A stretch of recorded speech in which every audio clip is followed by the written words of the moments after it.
Morning friends, আমি এখন যেটা দেখাবো এটা হচ্ছে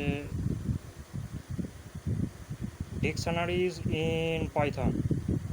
তাহলে একটা পাইথনের ডিকশনারি কীভাবে ক্রিয়েট করতে হয়, এর মধ্যে ভ্যালুস কীভাবে স্টোর থাকে, এটা আমি এখন এই থিওরিটিক্যাল অ্যানালিসিসের মাধ্যমে দেখাবো। এটা হচ্ছে যে কোর পাইথন লেভেলের প্রোগ্রাম। এটা এটা হচ্ছে থিওরি, এখানে কোনো প্রোগ্রাম লেখা নেই। আমি এখন থিওরিটাই দেখাবো, প্রোগ্রামটা কিছুক্ষণ পরে দেখাবো। এটা হচ্ছে যেটা টপিকটা এখন কভার করছি, এটা হচ্ছে কোর পাইথন। এটা কোনো ওয়েব ডেভেলপমেন্টের কাজে লাগে না। এবার এখানে যেটা দেখাচ্ছি, একটা ডিকশনারি কিভাবে ক্রিয়েট করতে হয়। তাহলে এখানে হচ্ছে কনভেনশনাল ফ্যাক্টর ইকুয়াল টু দুটো সেকেন্ড ব্র্যাকেট, তাহলে একটা এমটি ডিকশনারি ক্রিয়েট হলো। তারপর conventional factor dollar equal to 60, তাহলে ডলারটা হচ্ছে একটা কি আর 60টা হচ্ছে একটা ভ্যালু। তাহলে ডিকশনারির মধ্যে একটা কি একটা ভ্যালু ইনসার্ট হলো, মানে স্টোর থাকলো।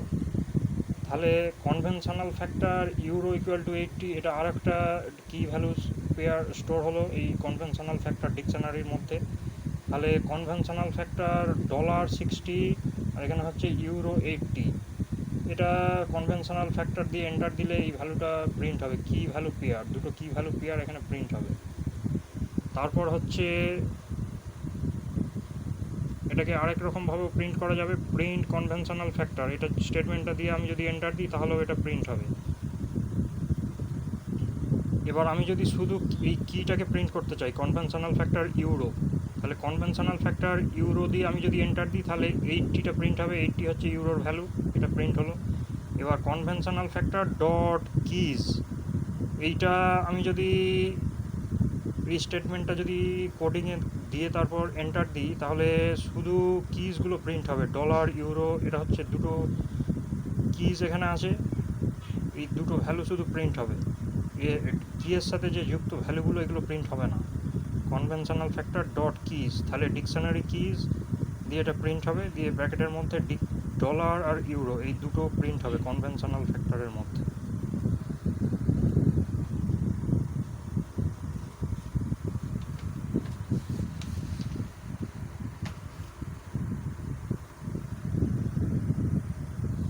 তারপর হচ্ছে এখানে list conventional factor dot values. তাহলে আমি যদি দুটো কিজের সাথে যে ভ্যালুগুলো রিলেটেড আছে সেই ভ্যালু দুটোকে আমি যদি প্রিন্ট করতে চাই তাহলে 60 80 এই দুটো প্রিন্ট হবে। আর লিস্ট এখানে দেওয়ার কারণ হচ্ছে এটাকে লিস্ট হিসাবে প্রিন্ট হবে, list conventional factor dot values. তাহলে কনভেনশনাল ফ্যাক্টর ডট আইটেমস, এইটা আমি যদি এখানে প্রিন্ট করি তাহলে কি ভ্যালু পেয়ার দুটোই একসাথে প্রিন্ট হয়ে যাবে। ডিকশনারি আইটেমস কি ভ্যালু পেয়ার দুটো প্রিন্ট হয়ে যাবে। তাহলে কনভেনশনাল ফ্যাক্টর ডলার যদি এখানে আমি দিয়ে এন্টার দিই, আমি যদি অ্যাসাইন করি conventional factor dollar equal to 65, তারপর যদি কনভেনশনাল ফ্যাক্টর দিয়ে এন্টার দিই তাহলে এই কি ভ্যালু পেয়ারটা প্রিন্ট হবে, ডলার 65 ইউরো 80 এই ভ্যালুটা প্রিন্ট হবে। তাহলে conventional factor EN equal to 50, এটা আমি আরও একটা কি ভ্যালু পেয়ার এখানে স্টোর করছি কনভেনশনাল ফ্যাক্টর যে ডিকশনারি আছে তার মধ্যে, তাহলে এটা এর ভেতরে স্টোর হয়ে গেল। তাহলে ডেল কনভেনশনাল ফ্যাক্টর ইএন, তাহলে এই ইএনের ভ্যালুটাকে আমি আবার ডিলিট করে দিলাম, ডেল কনভেনশনাল ফ্যাক্টর ইএন।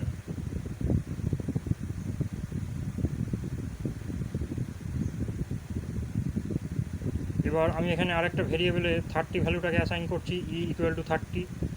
তাহলে আর equal to E star conventional factor euro, তাহলে ই হচ্ছে এখানে 30, স্টার মানে এখানে মাল্টিপ্লিকেশান, আর আরটা হচ্ছে একটা ভেরিয়েবল, এই দুটোর মাল্টিপ্লিকেশানটা আর ভেরিয়েবলে স্টোর হবে।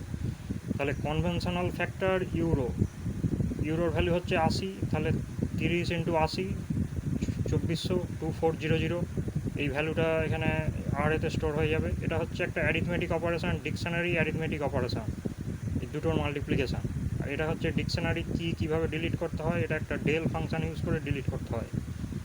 এটাই হচ্ছে আজকের theoretical portion, how to create a dictionary in Python and simple arithmetic operation of dictionary and how to delete keys in dictionary। এরপর ডিকশনারি রিলেটেড প্রোগ্রাম কিছু পাবলিশ করব। এই থিওরি পোর্শনে যদি কোনো ডাউট বা কোয়েরি থাকে কমেন্টে অবশ্যই লিখবেন, সঙ্গে থাকবেন, ভবিষ্যতে আরও ভিডিও পাবলিশ করব।